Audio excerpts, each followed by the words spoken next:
Dios ha sido bueno, bueno es Dios. Tito capítulo 3, verso 12. Tito capítulo 3, verso 12.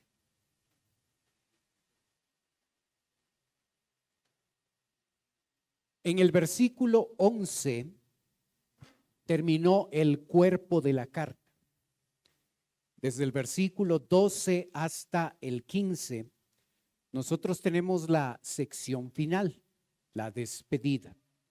El versículo 12 dice: cuando envíe a ti a Artemas o a Tíquico, apresúrate a venir a mí a Nicópolis, porque allí he determinado pasar el invierno. A Zenas, intérprete de la ley, y a Apolos encamínales con solicitud, de modo que nada les falte. Y aprendan también los nuestros a ocuparse en buenas obras para los casos de necesidad, para que no sean sin fruto. Todos los que están conmigo te saludan. Saluda a los que nos aman en la fe. La gracia sea con todos vosotros. Amén. En esta sección, nosotros observamos cómo el creyente debe llegar a involucrarse en el servicio al Señor. Las únicas dos posibilidades es que el creyente sea un colaborador para que la obra de Dios crezca. ¿Pueden bajar un poquito mi volumen, por favor? Y la otra posibilidad es que el creyente sea un obstáculo en la obra del Señor. Son las dos posibilidades. En los versículos 12 y 13, nosotros tenemos la mención de cuatro personas: Artemas, Tíquico, Zenas y Apolos. Seguramente nosotros no escogeríamos esos nombres para usarlos y poner nombres a nuestros hijos. Probablemente no lo haríamos. Pero el testimonio de estos cuatro es importante. El verso 12 empieza diciendo: cuando envíe a ti a Artemas o a Tíquico, apresúrate a venir a mí en Nicópolis. Recuerde usted que Tito está supervisando todas las iglesias en la isla de Creta.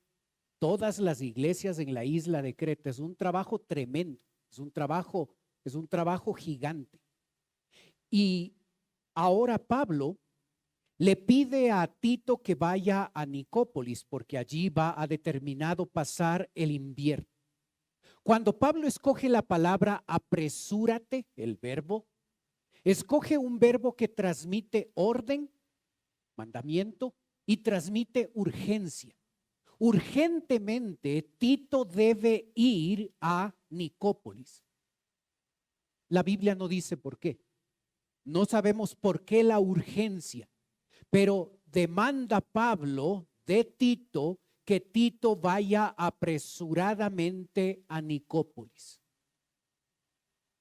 El detalle es que las personas que se van a hacer cargo, una de las dos posibilidades, o es Artemas o es Tíquico, las personas que van a cubrir el trabajo de Tito al supervisar todas las iglesias en la isla de Creta. Artemas, la Biblia solo nos dice lo que encontramos en ese versículo 12. No se menciona en la Biblia nunca más a Artemas. Sabemos que es una persona, su nombre significa fresco o sano, pero no tenemos mayor información. Es una persona que es capaz de ponerse al frente de la supervisión de todas las iglesias en la isla de Creta. Es tremenda responsabilidad. De lo que nos dice el texto y la historia, Artemas no era un pastor, era un creyente y no sabemos más que eso. La tradición ha dicho que este hombre era el pastor allí en Listra. No lo sabemos, no podemos comprobarlo. Va a mandar a Artemas, primera opción, o Tíquico, segunda opción. De Tíquico sabemos un poco más. Es un cristiano de la provincia de Asia. Según Hechos 24, es un colaborador de Pablo.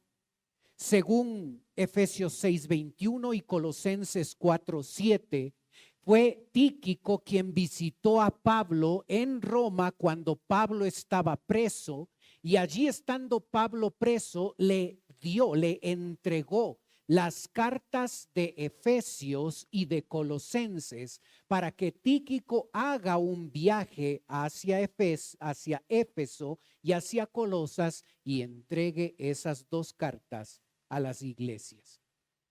En 2 Timoteo 4:12 el texto nos dice que Tíquico fue la persona que reemplazó momentáneamente al joven pastor Timoteo. Así es que sabemos un poco más de él. No era pastor, pero era una persona capaz, es una persona que ya había colaborado en el ministerio. Así es que de los 4 nombres, los 2, por lo que sabemos, son cristianos, pero no son pastores. Pero son personas que están dispuestas a servir al Señor y sobre todo están preparadas para servir al Señor. ¿Qué tal si un día su pastor se acerca a usted y le dice, ¿sabe qué? El domingo predica usted. ¿Lo puede hacer? ¿Lo podría hacer? Viene el director de escuela dominical y le dice a usted, hermano, el día domingo usted se hace cargo. Yo no voy a ir a la iglesia, se hace cargo de todo lo que se hace en escuela dominical. Se acerca mi esposa Vero a usted, dama de nuestra iglesia, y le dice, ¿sabe qué? Usted tiene que reemplazarme el día sábado en la reunión de damas. Organice todo, la música, enseñe, haga todo. ¿Está capacitado para hacerlo? Viene el director de jóvenes y le dice, hermano, usted tiene que hacerlo el domingo, usted tiene que hacerlo el sábado. Tíquico, Artemas y Tíquico nos retan a nosotros a, sin ser pastores, como es la característica de la mayoría, no solo estar dispuestos, no solo tener ganas, no solo tener una correcta disposición, sino estar preparados para el trabajo. Qué tremendo reto cuando lo confrontamos con nuestra propia realidad. En nuestra iglesia tenemos un sistema objetivo y claro de cómo un creyente, hombre y mujer, pueden capacitarse y pueden involucrarse en el servicio de nuestra iglesia. Los llamamos niveles, desde nivel 1 hasta nivel 4. Este mes de marzo abrimos nivel 1, así es que si usted no lo ha tomado, le animo a inscribirse. En este año se abren nivel 2, nivel 3, nivel 4, así es que si a alguno le falta algo de eso, inscríbase y participe. Los niveles son el proceso que nuestra iglesia sigue para que nosotros podamos capacitarnos y podamos involucrarnos en uno de los 25 ministerios que nuestra iglesia tiene. Si usted ya lo hizo, hay instituto bíblico. En un mes y un poco más se abren las clases nuevamente de instituto. Estamos a la mitad de un nuevo módulo en este momento. Capacítese, porque en el servicio al Señor, o usted es un colaborador o usted es un obstáculo. No hay más. O yo estoy haciendo y actuando para que la iglesia crezca, prospere y se desarrolle, o mi manera de vivir o mi inactividad está estancando el crecimiento de la iglesia. Artemas y Tíquico, sin ser pastores, eran personas que estaban dispuestas y preparadas para el servicio al Señor. Capacítese en el discipulado, en los niveles, en instituto. Hay un montón que hacer y la iglesia ofrece todo eso para poder capacitarnos. En el texto se mencionan a dos personajes más, Zenas y Apolos.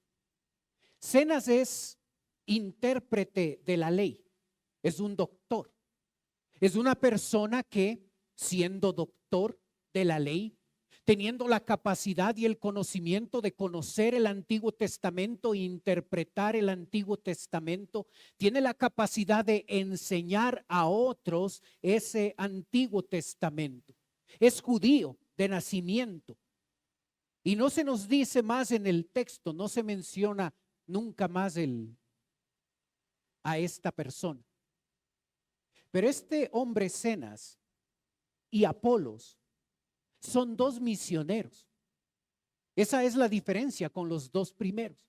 Y por eso la responsabilidad de Tito de encaminarles con solicitud, de modo que nada les falte. De Apolos sabemos un poco más. Es un judío nacido en Alejandría.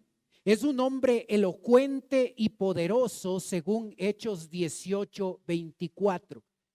En 1 Corintios 4:6, Pablo le pone a Apolos como ejemplo delante de toda la iglesia de la iglesia de Corinto.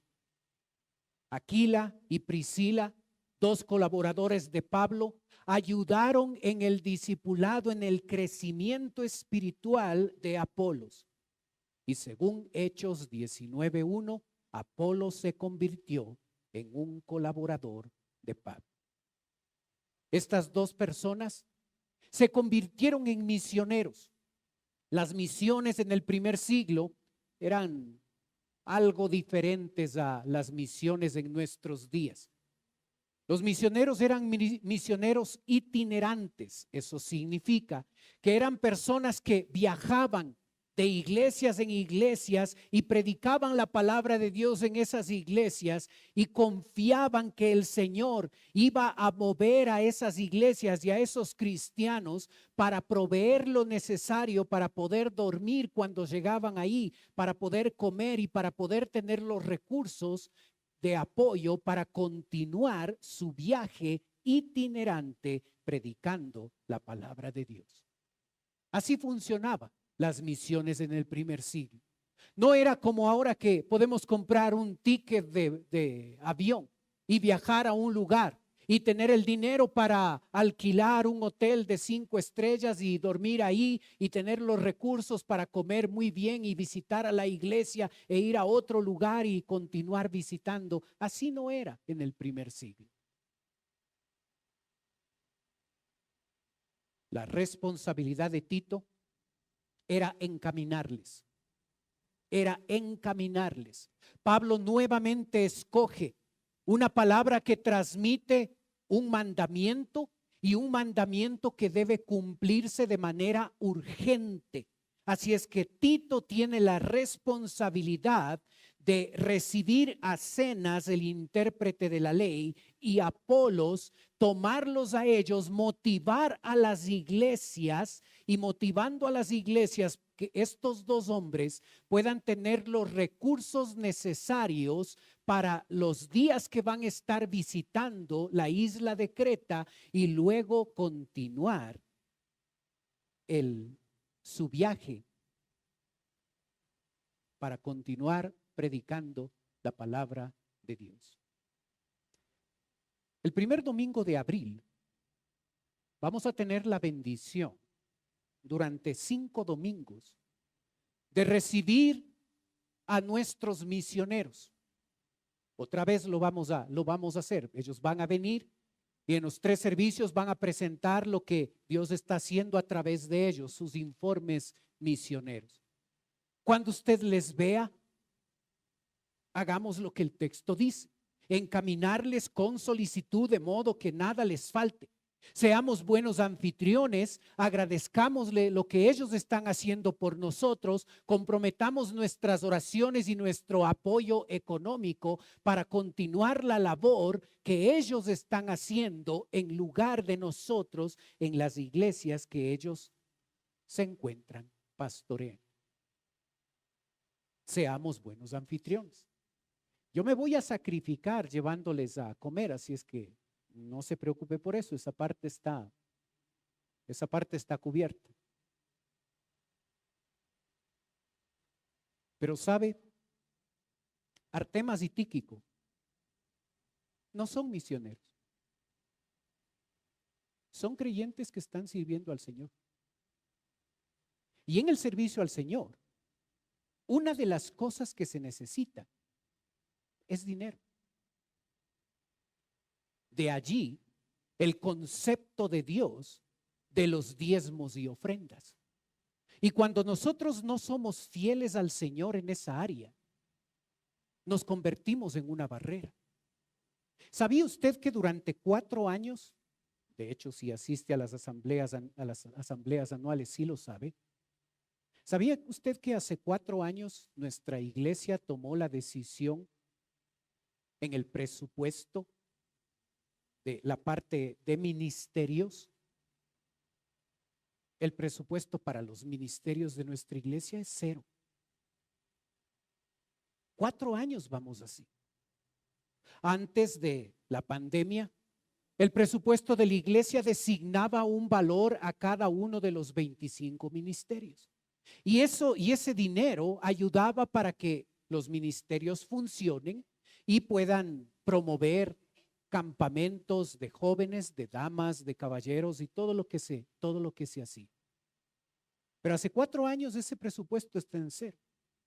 Priorizamos en ese momento el tema de mantener al personal de la iglesia que trabaja para la iglesia y toda la parte misionera. Así es que priorizamos eso y hemos sido fieles, no hemos fallado. Pero los ministerios no reciben un presupuesto como antes lo hacíamos. Yo entiendo la situación económica. Entiendo la economía del país. Soy parte de. Dios ha establecido diezmos y ofrendas. Y si recibes 50 al mes, de esos 50 hay que diezmar. Y si recibes 1000 al mes, de esos 1000 hay que diezmar. Y cuando no somos fieles en esa área, por más que tengamos una lista de razones, o más bien pretextos, para justificar nuestra desobediencia, la Biblia nos llama ladrones. No estanques el crecimiento de tu iglesia por tu desobediencia.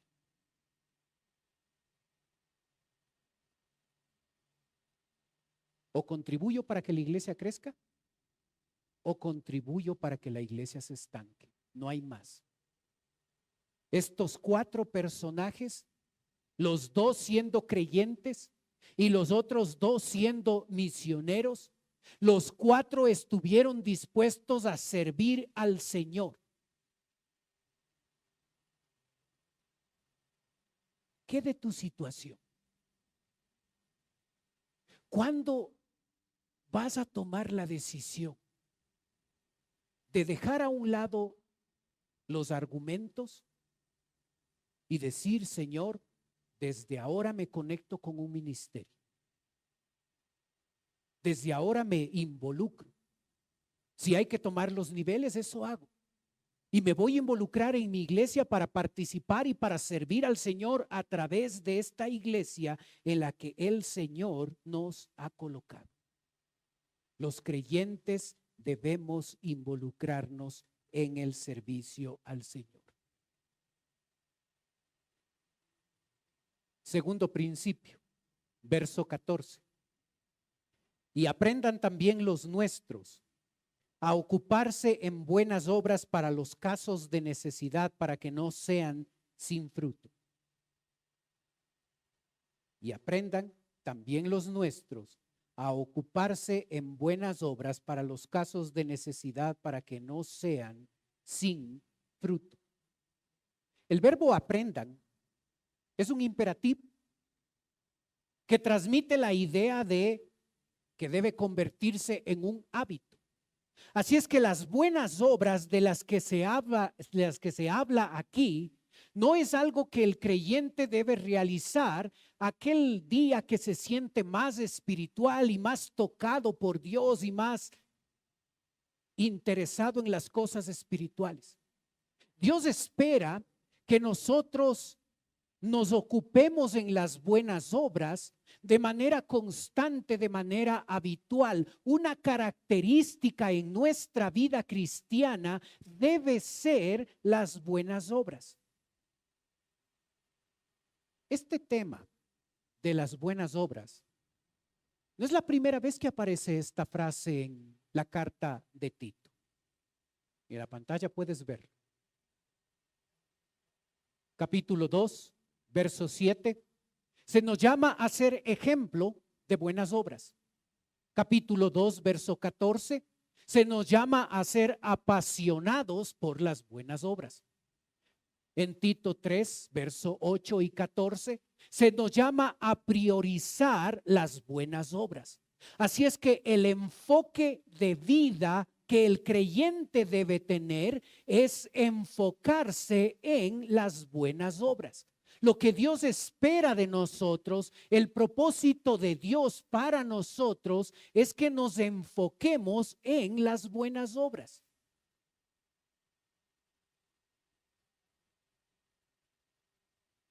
¿Cuál es el propósito que tienes en tu vida?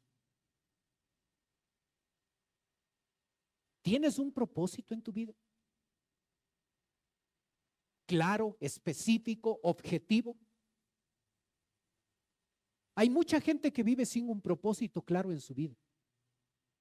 Y a veces sienten, ¿para qué estoy aquí si no hay un propósito claro en mi vida? Otros, cuando piensan en el propósito de su vida, se quedan en la generalidad. ¿Para qué creyente estás aquí en este mundo? Para glorificar a Dios. Suena bonito y suena correcto. En concreto, ¿qué significa eso? Aquí está el significado. Ser ejemplo de buenas obras, apasionado en buenas obras, priorizar las buenas obras. Si no tienes un propósito claro en tu vida, este debe ser un propósito claro en tu vida.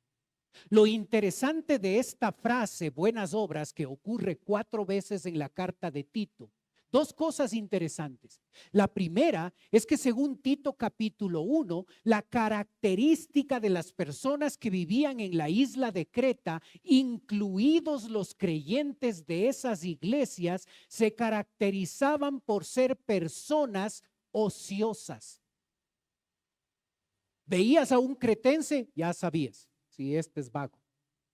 Era parte de su cultura, era parte de su realidad. Así es que cuando Pablo repite este concepto de buenas obras, este concepto llega a recibir mayor importancia porque está hablando a una audiencia que es vaga. Ese es un detalle significativo. ¿Eres vago en las cosas del Señor? Las cosas del Señor no son prioridad. Y hago gran cosa asistiendo el domingo. ¿Eres inactivo? Para usar una palabra que ofenda menos. ¿Eres inactivo en la obra del Señor? El segundo detalle de esta frase buenas obras es que si revisas los versículos, cada referencia a las buenas obras está dado en un contexto diferente. Las primeras referencias hablan de las buenas obras en la familia, de las buenas obras en el trabajo, de las buenas obras en la iglesia, de las buenas obras en nuestro rol como ciudadanos. Y la última referencia del versículo 14 enfatiza las buenas obras en el concepto del servicio cristiano. Así es que Dios espera que seamos ejemplos de buenas obras, apasionados por las buenas obras, prioricemos las buenas obras en nuestra casa, en nuestra iglesia, en nuestro trabajo, en nuestra comunidad, en nuestro servicio al Señor. Interesante entenderlo así.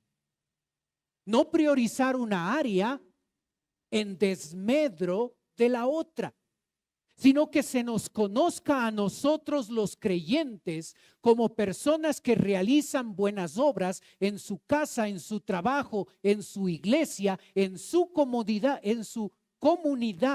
y en su servicio al Señor. ¿Qué propósito más significativo el que se establece aquí para cada uno de nosotros, los creyentes? Un tercer principio, verso 15, dice: todos los que están conmigo te saludan. Saluda a los que nos aman en la fe. La gracia sea con todos vosotros. Amén. Tres detalles significativos en este versículo. El primero es que Pablo dice: todos los que están conmigo. Pablo, el líder, el que se sabe todo, el dotado Pablo, llega a entender que el servicio al Señor, por más capaz y por más dotado que sea, el servicio al Señor no es un tema de una sola persona.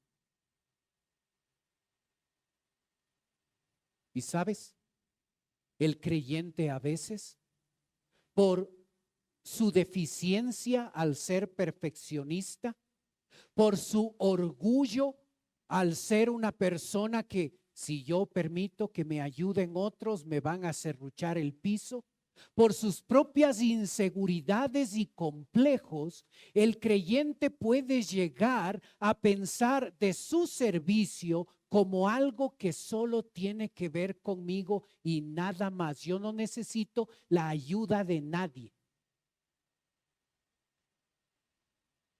Ese concepto es desastroso para el ministerio.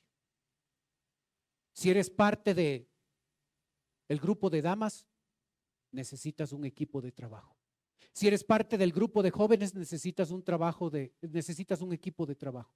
Si eres el pastor de la iglesia, necesitas un equipo de trabajo. Si eres la persona que limpia la iglesia, necesitas un equipo de trabajo.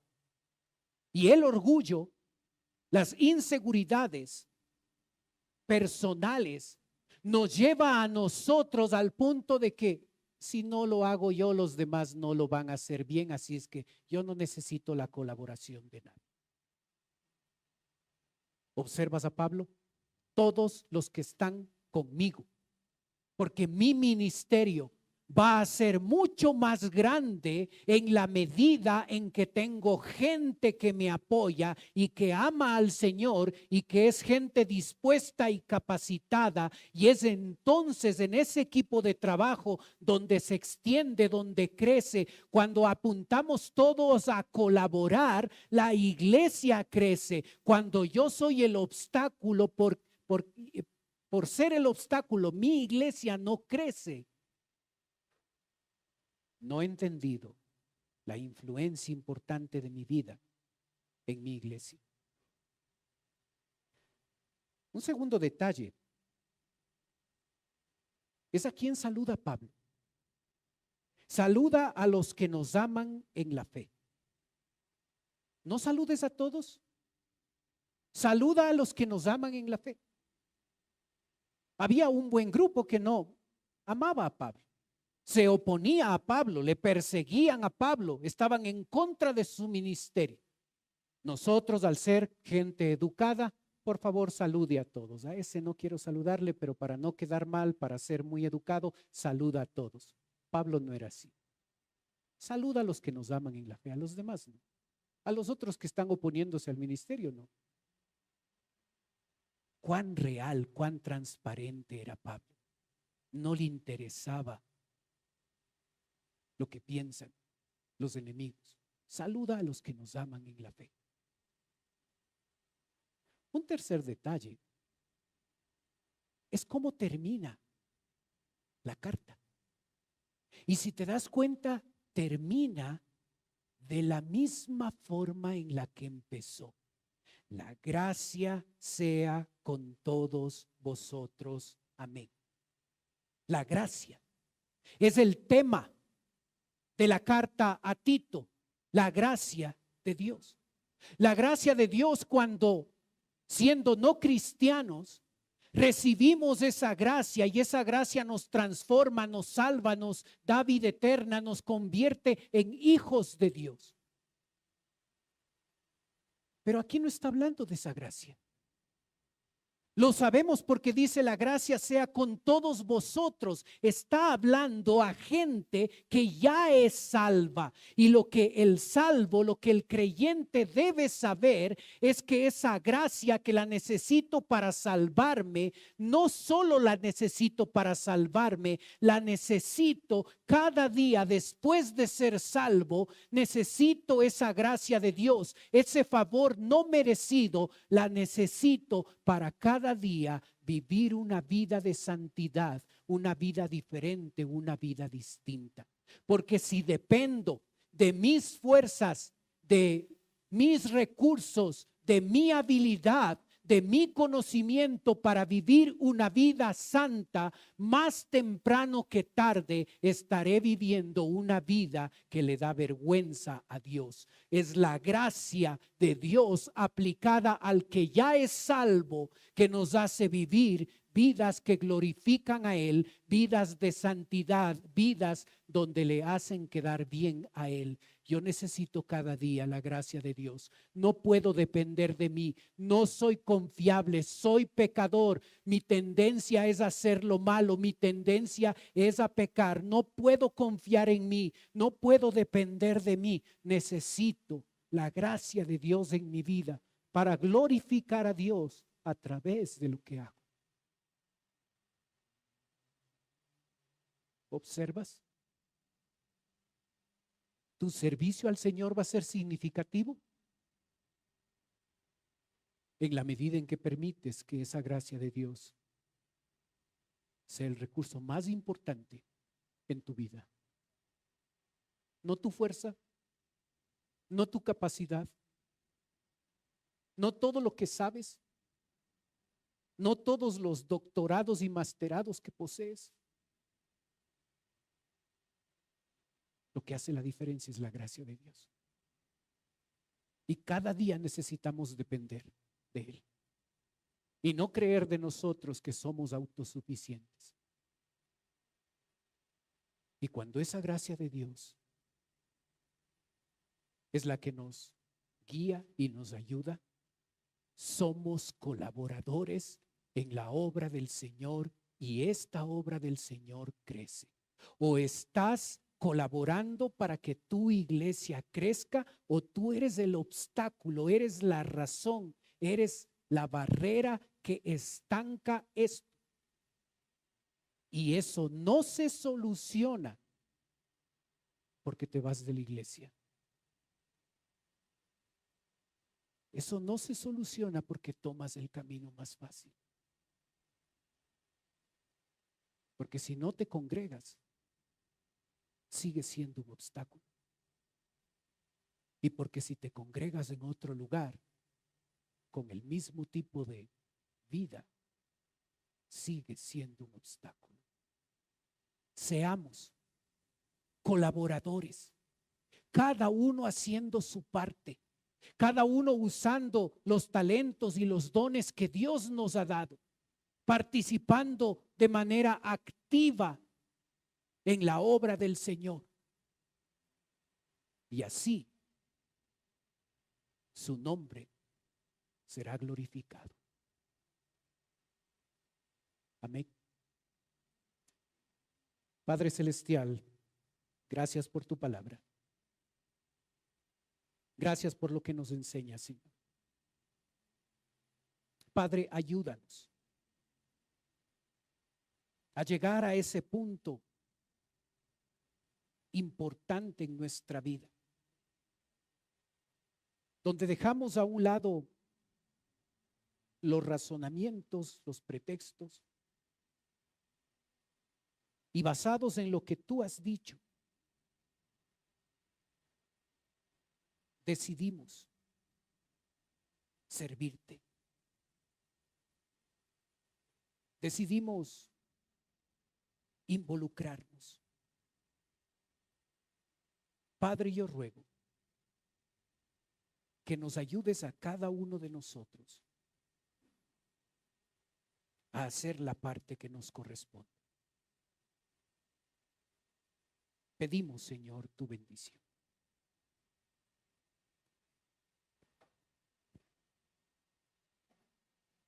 Mientras usted sigue orando, por favor. Puede ser que esta mañana nos está visitando alguien por primera vez. Y si ese es su caso, y usted quiere levantar su mano y con eso nos indica, pastor, yo vengo por primera vez, ore por mí. Veo su mano. Veo su mano atrás también. Gracias. En un momentito voy a orar por usted, como le acabo de decir. Veo su mano atrás también. Quiero ofrecerle algo más. Por favor, no se sienta presionado, no se sienta presionada. No es la idea. Si usted quiere, usted puede tomar sus cosas y puede pasar a la parte de abajo donde estoy yo. Si usted lo hace, una persona de nuestra iglesia se va a acercar, le va a llevar a un lugar privado y en ese lugar va a conversar un momento con usted. Es totalmente voluntario. Los demás están teniendo sus ojos cerrados para que no le dé recelo, no le dé vergüenza de pasar. Pero si desea hacerlo, venga con toda confianza. Permítanos conversar con usted. Gracias por ser el primero. Gracias por hacerlo. Siga, por favor. Venga nomás. Si quiere pasar, hágalo. Siga nomás. Siga nomás. Gracias por estar aquí.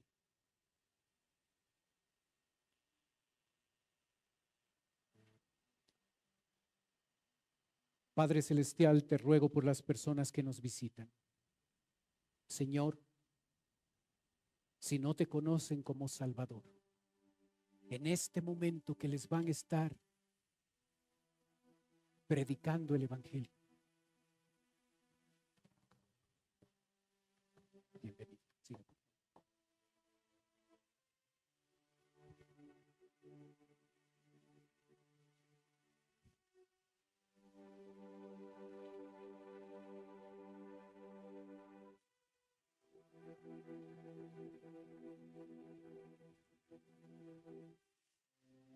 Padre, te ruego por las personas que acaban de pasar.